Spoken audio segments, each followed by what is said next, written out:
সন্ধ্যায় চায়ের সাথে এরকম করে কিন্তু একটা নাস্তা বানাতে পারেন, আর এই নাস্তাটা চায়ের সাথে খেতে কিন্তু দারুণ লাগে। আসসালামু আলাইকুম সবাইকে। আর এখানে দেখেন আমি 2 কাপ ময়দা দিলাম, আপনারা চাইলে কিন্তু এটা আটা দিয়েও করতে পারেন। তারপর এখানে 1 চা চামচের মতো ইস্ট দিয়ে দিলাম,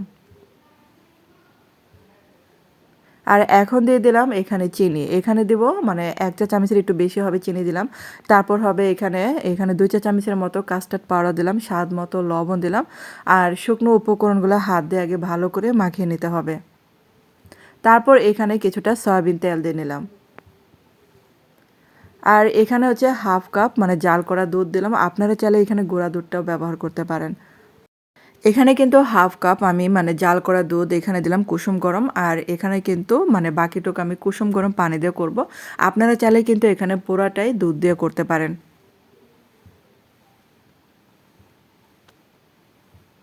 আর এখানে দেখেন আমি অল্প অল্প করে কুসুম গরম পানি দিচ্ছি।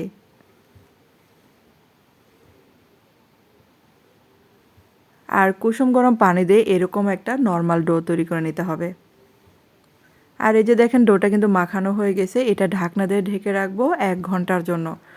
আর এই যে দেখেন এই যে এটা কিছুটা ফুলেছে, মানে আমি যতটা সময় রাখবো এটা ততই কিন্তু এটা বেশি ফুলবে।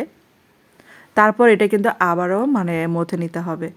তারপরে হাতে একটু তেল মাখিয়ে আমি ভালো করে এটা মথে নিলাম। আর এখানে হচ্ছে আমি যে কয়টা বানাবো সেই কয়টা ডোকে আমি ভাগ করে রাখলাম। তারপর হচ্ছে একটা ভাগ নিয়ে এখন আমি রুটি বেলে নেব। আর এই যে সন্ধ্যায় চায়ের সাথে খেতে এরকম একটা নাস্তা যদি বানিয়ে দেন, দেখবেন যে সবাই অনেক খুশি হয়।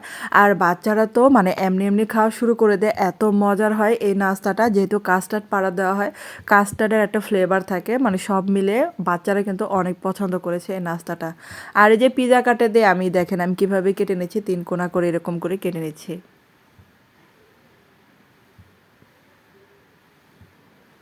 আর এটা কিন্তু দেখে বুঝতে পারবেন আমি কিভাবে কেটে নিলাম। আর এখন হচ্ছে পাপড়িগুলা তৈরি করছে। তো পাপড়িগুলা কিন্তু দেখেন এই যে এরকম করে সিরিয়াল করে বসাতে হবে। তারপর এটা যেন একটার সাথে আরেকটা লেগে থাকে, তার জন্য চাকুর উল্টা সাইড দিয়ে এরকম একটু চেপে দিতে হবে, যেন পরবর্তীতে ভাজার সময় খুলে না যায়। আর এটা দেখে আপনারা বুঝবেন যে কত সহজ বানানো। আর হাত দিয়ে একটু চেপে চেপে দিবেন, তাহলে কিন্তু মানে ভাজার সময় খুলে যাবে না। আর এখন হচ্ছে ভিতরে বলটা তৈরি করছি। তারপরে যে বলের সাইডে একটু পানি লাগিয়ে নিচ্ছি, যেন আবার বলটা আলাদা না হয়ে যায়, একটার সাথে আরেকটা যেন লেগে থাকে। আর উপর দিয়ে ডেকোরেশনের জন্য কিছুটা তিল দিলাম, সাদা তিল। তারপর হচ্ছে কিছু কিশমিশ দিব।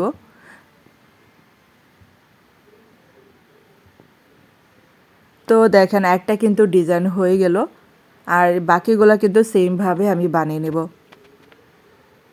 তো দেখেন সবগুলোই কিন্তু বানিয়ে নিলাম। আর এখন হচ্ছে চুলার আঁচটা কিন্তু একদম কম আঁচে রাখতে হবে, মানে লো আঁচে রাখতে হবে। আর লো আঁচে রেখে এগুলাকে মানে ভেজে নিতে হবে। আর এগুলো খুব সাবধানভাবে উল্টাতে হবে, কারণ একটার সাথে আরেকটা যদি মানে খুলে যেতে পারে ভাজার পরে আর কি। আর আমি কিন্তু ভাজার আগে একটু হাত দিয়ে চেপে দিয়েছিলাম। আর যতটা একটু চেপে চেপে দেওয়া যায় ততটা কিন্তু একটার সাথে আরেকটা লেগে থাকে। তো এই যে দেখেন ভাজা হয়ে গেছে।